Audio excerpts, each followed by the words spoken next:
heard her whisper before I ever saw her face. A tiny voice, thin from cold, drifting through the noise and laughter of Rockefeller Center like it was meant only for me. "It's Mommy's last Christmas." Those 4 words cut through everything. The crowd, the music, the fake snow machines, even the memories I'd spent 6 years trying to bury. They sliced straight through the armor I'd built around my life.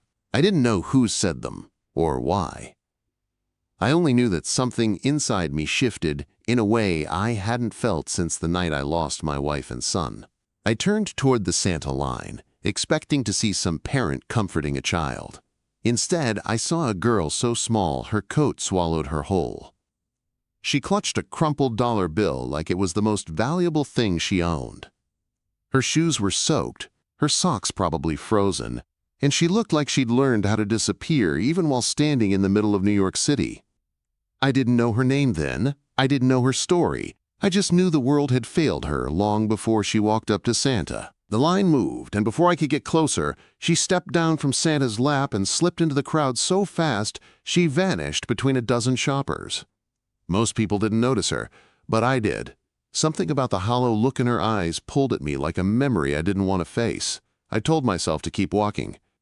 I had a meeting upstairs, deals to settle, enemies to handle, a life I couldn't afford to complicate. But my feet didn't listen. They stayed rooted to the ground until she reappeared across the plaza, stumbling through the freezing air with her arms wrapped tight across her chest. Then she collapsed. One moment she was walking.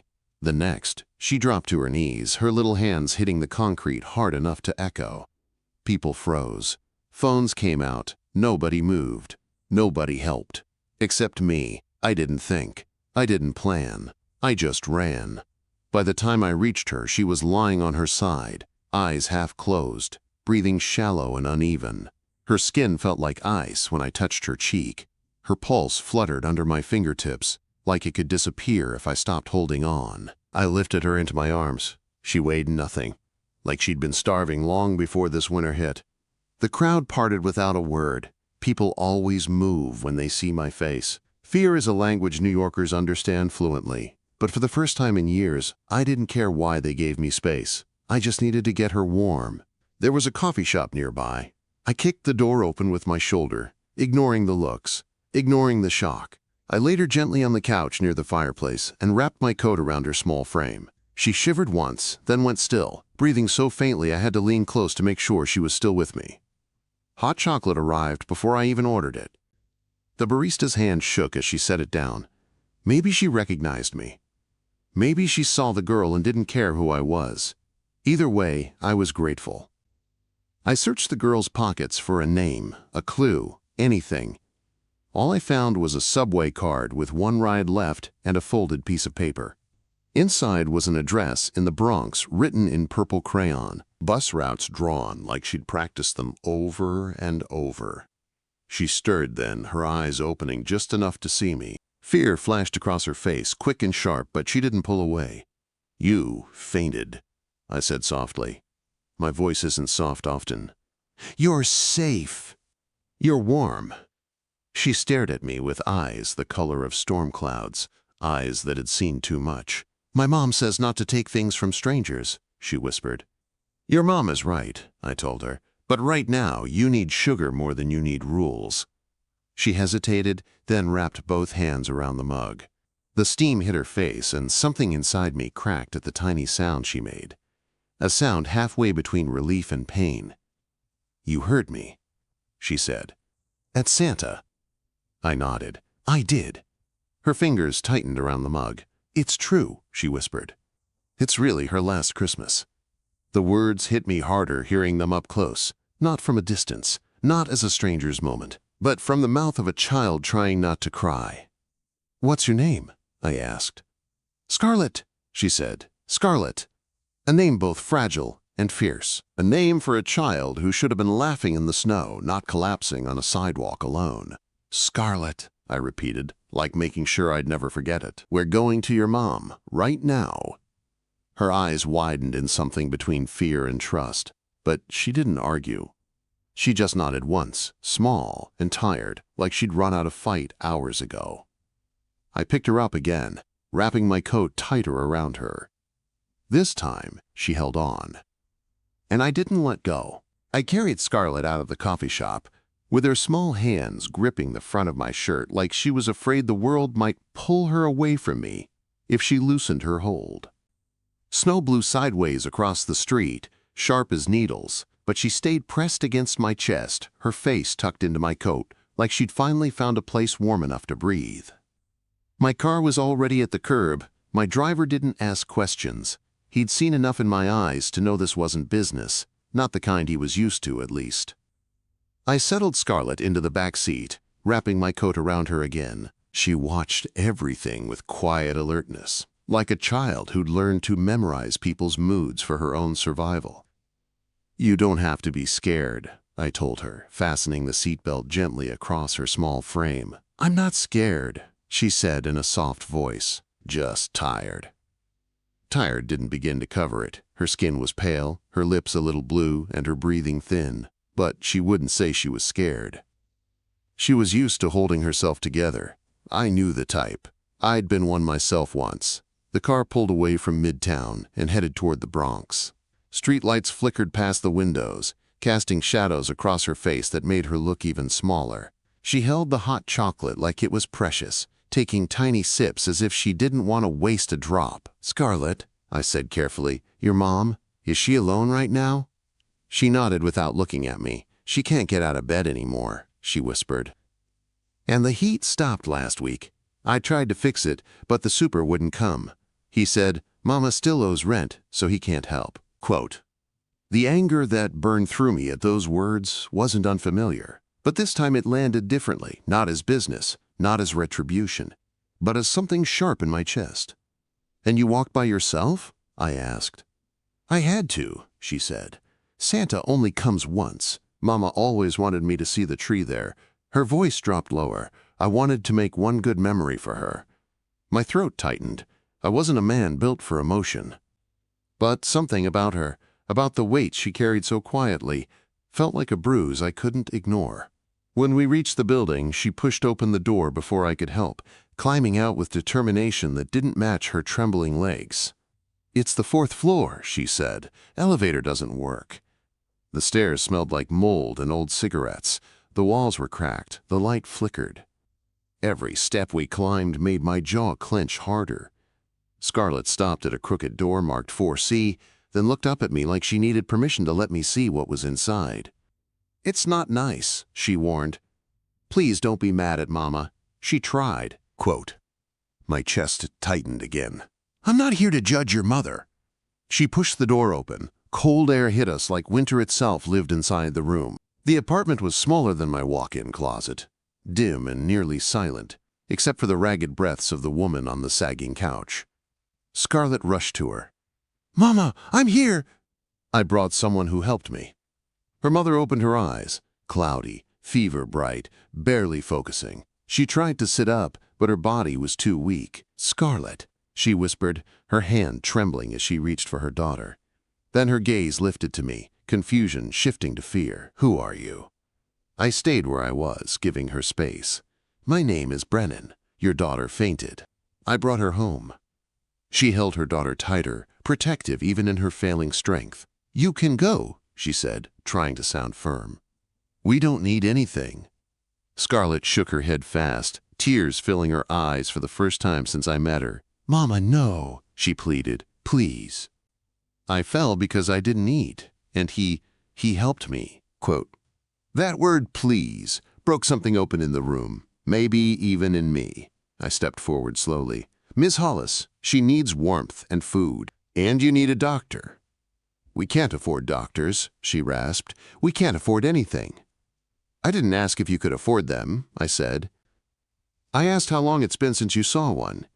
Scarlett's mother closed her eyes like she didn't want to answer. Her voice came out faint. 3 months. 3 months. My hands curled into fists. Scarlett climbed onto the couch beside her mother, tucking herself under the blankets, fitting into the space like she belonged to it, like she'd been doing it every night for weeks. "Mama was saving money for medicine," she whispered, "but she kept getting worse. So I stopped eating so she could have more." My vision blurred with a fury I hadn't felt in years. but the rage wasn't directed at them. It was at a world that let a child make choices like that. "You're both going to the hospital," I said, "right now." Her mother shook her head weakly. "I can't leave. We'll lose the apartment. The bills." "I'll handle it," I said. "You don't even know us." She wasn't wrong. I didn't. And yet I knew enough.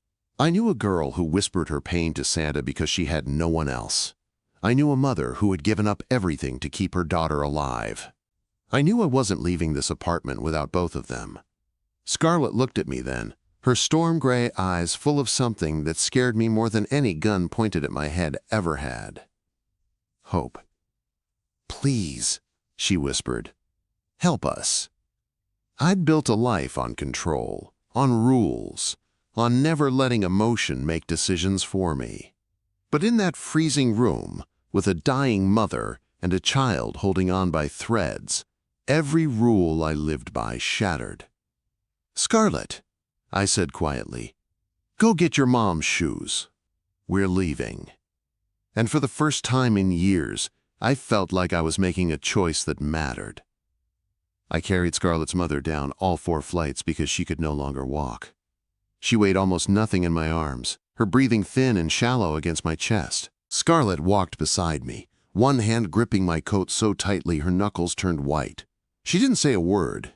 She didn't have to. Every fear she'd ever learned was written on her face as she watched her mother's head rest against my shoulder. The second we reached the car, I saw something shift behind her eyes. Relief, terror, hope, all mixed together. She slid into the back seat and held her mother's hand while I gave the order to drive straight to Mount Sinai. She didn't let go of that hand once, not even when the doctors rushed her mother into a room filled with machines and lights that made Scarlett flinch. I stood behind her, feeling her small body tremble every time her mother coughed or gasped for air. I'd seen death before, more than once. But nothing about this felt familiar. It felt wrong, unfair, like the world had decided to crush someone who had nothing left to lose. Hours passed. Doctors moved in and out. Nurses whispered to each other with looks that said more than words. Scarlett sat in a chair beside the hospital bed, her legs pulled up to her chest, the stuffed rabbit she'd dug out of her old coat cradled in her arms. She never took her eyes off her mother. At some point, she looked up at me and whispered, "Is she going to die?" I didn't lie. I didn't sugarcoat things. I didn't know how to do that, even if I wanted to. "I don't know," I said, "but they're doing everything they can." Her shoulders sagged, but she nodded. She wasn't expecting miracles. She just needed honesty. Around midnight, a doctor came in with charts clipped to a board. His face softened when he saw Scarlett, but the softness didn't reach his eyes. "Ms. Hollis," he said gently, "your mother's heart is very weak. Her lungs are filled with infection. We'll keep fighting, but she should rest. And you should too." "I'm not leaving her," Scarlett whispered. "You don't have to." I pulled a chair beside her and sat down. "I'll stay too." She blinked at me, like she couldn't understand why a man like me, whatever she thought that meant, would sit here through the night. But she didn't question it. She leaned into my side, just slightly, and I felt the weight of her trust settle on my chest like something almost painful. Around 3 in the morning, her mother stirred. Scarlett bolted upright, grabbing her hand. "Mama, I'm here. I'm right here." Her mother forced a small smile, her eyes cloudy with exhaustion. "You came back," she whispered to her daughter. "Of course," Scarlett breathed. "I would never leave you." Then her mother's gaze lifted to me. It wasn't fearful this time. It wasn't confused. It was searching. "I need to ask you something," she said, her voice thin but steady. I leaned forward. "Anything. If I don't make it, I need to know my daughter won't be alone." Scarlett stiffened beside me, her breath catching. "Mama." But she shook her head weakly. "No, sweetheart, not this time. I have to say this." Her eyes returned to mine, clear, fierce, final. "Promise me you'll take care of her," she whispered. "Promise me she'll have someone who won't disappear. Someone who won't make her carry the world by herself." Quote. Scarlett's grip on my arm tightened, as if she was afraid I'd stand up and walk away. But I didn't. I placed my hand gently over hers and said the only thing that felt true, I promise. The air in the room changed. I felt it. Scarlett felt it. Even her mother felt it. A promise like that wasn't casual. It wasn't light. It was the kind that settled on your soul and locked in place. Her mother exhaled shakily, closing her eyes. "Thank you," she whispered. Scarlett pressed herself against her, crying into the blankets even though she'd tried so hard not to cry before. I sat beside them both, unable to look away from the woman who had trusted me with the most important thing she had ever loved. By dawn, her breathing changed. Slower. Softer. Like someone drifting between worlds. Scarlett crawled onto the bed and curled into her mother's side, her tiny fingers brushing across her mother's cheek again and again, as if memorizing every piece of her. "I love you, Mama," she whispered. "I'll be okay, I promise." Her mother's lips moved, barely, just enough for one last breath of truth. "I love you too." And then she was gone. Scarlett didn't scream, she didn't panic. She just lay there, shaking silently, holding on to the hand that had taken care of her for 7 years. The hand that would never hold hers back again. I placed my hand on her back, steady and gentle. "I'm here," I told her quietly. "You're not alone. Not anymore." She leaned into me then, her tears soaking through my shirt, her heartbreak spilling out for the first time. That was the moment everything changed. The moment I knew my life was no longer just mine. I had made a promise to a dying woman, and I had every intention of keeping it. The funeral was small. Snow covered the ground in a soft white blanket, the kind that made the world feel quiet and far away.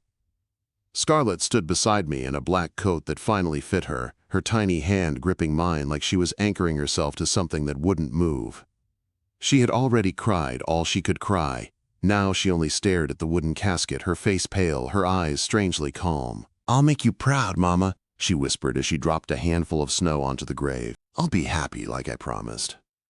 Those words cut through the cold harder than the wind ever could. We walked back to the car in silence. She didn't look back once. As we drove toward Manhattan, she leaned her head against the window. For a moment, I thought she'd fallen asleep. But when my phone rang and I answered, her eyes opened at the sound of my voice. It was my lawyer, and the moment I heard his tone, I knew trouble was coming. "Your biological father," I said gently to her after hanging up. "He filed for custody." Scarlett didn't gasp or cry. She didn't even look surprised. She only let out a short, bitter laugh, a sound no 7-year-old should ever know how to make. "He wants money," she said. "He never wanted me." My fists tightened around the phone. "Tell me everything you know about him." She did, in a quiet, emotionless voice. She told me about the man who had abandoned her, stolen from her mother, shown up only when he needed something. A man who had never bought her a birthday present, never visited when she was sick, never cared whether she was warm or fed or safe. By the time she finished speaking, I already knew one thing. He would not take her from me. Not now. Not ever. At the courthouse, he was already waiting. Trevor Walsh. Cheap suit. Greasy smile. The kind of man who blamed everyone but himself for the ruin he created. "There's my girl," he said, opening his arms like he expected her to run into them. Scarlett stepped behind me instead, gripping my coat tightly. "You're not my father," she said quietly. "You're just the man who left." Quote. His smile twitched. For a second the mask slipped, revealing the anger underneath. But before he could speak, the judge walked in and took her seat. A sharp woman with silver hair and eyes that missed nothing. What followed was a storm of paperwork, accusations, evidence, and truth. His arrests, his threats, his unpaid child support, his addiction, his absence, his cruelty. The judge listened to all of it. Then she looked at Scarlett. "Who do you want to live with?" Quote. Scarlett didn't hesitate. "Him," she said, pointing at me. "He kept his promises. He didn't leave. He didn't lie." Her voice trembled, but her hand did not. Trevor exploded. "You can't let her choose. She doesn't know what's best." "He's a stranger." "The only danger in this room," I said calmly, "is you. Two bailiffs stepped forward before he could get any closer. His face turned red, then purple, then terrified when the judge spoke again. "Mr. Walsh, your petition for custody is denied. Your parental rights are permanently terminated." Scarlett's hand tightened around mine. I didn't look at Trevor as he was dragged out, still yelling. I didn't need to. He was already gone. The judge signed the final papers and handed them to my lawyer. "Take care of her, Mr. Sheffield," she said. "Something tells me she's exactly where she belongs." That night, Scarlett stood with me in my penthouse living room, staring out over the glittering lights of Central Park. The room behind us glowed with the warmth of the Christmas tree we had decorated together, ornaments shining like hope stitched into branches. "You don't have to stay far away from things," I told her from the kitchen. "This is your home now." She turned, watching me fuss with hot chocolate again. I wasn't any better at it than before. Marshmallows floated everywhere. I burned the first pot. Probably the second one, too. "You're really bad at this," she said, a tiny smile tugging at her lips. "Yeah," I said, "but I'm trying." Her smile grew. Those storm-gray eyes softened. She walked over and wrapped her arms around my waist, hugging me tight. "Thank you," she whispered, "for everything, for staying." I rested a hand gently on her back. "I promised your mother. And I promise you. I'm not leaving." Later, after she'd opened her Christmas presents and fallen asleep under the soft glow of her moon-shaped nightlight, I sat beside her bed the way I had in the hospital. The snow fell thick and silent outside the window. The city was quiet, wrapped in peace I hadn't felt in years. Scarlett breathed softly, her hand resting on the stuffed rabbit she refused to sleep without. Her face looked different in sleep, softer, safer, like the child she finally had the chance to be. 4 days ago, she'd whispered a plea to Santa. Tonight, she slept in a warm bed in a safe home. And I, Brennan Sheffield, a man made of scars and shadows, felt something I thought I'd never feel again. A second chance, a family, a reason to live for something other than revenge. I leaned back in my chair and looked toward the Christmas tree in the living room. At the top, the ceramic angel with chipped wings caught the moonlight, watching over her, watching over us. Scarlett wasn't alone anymore, and neither was I.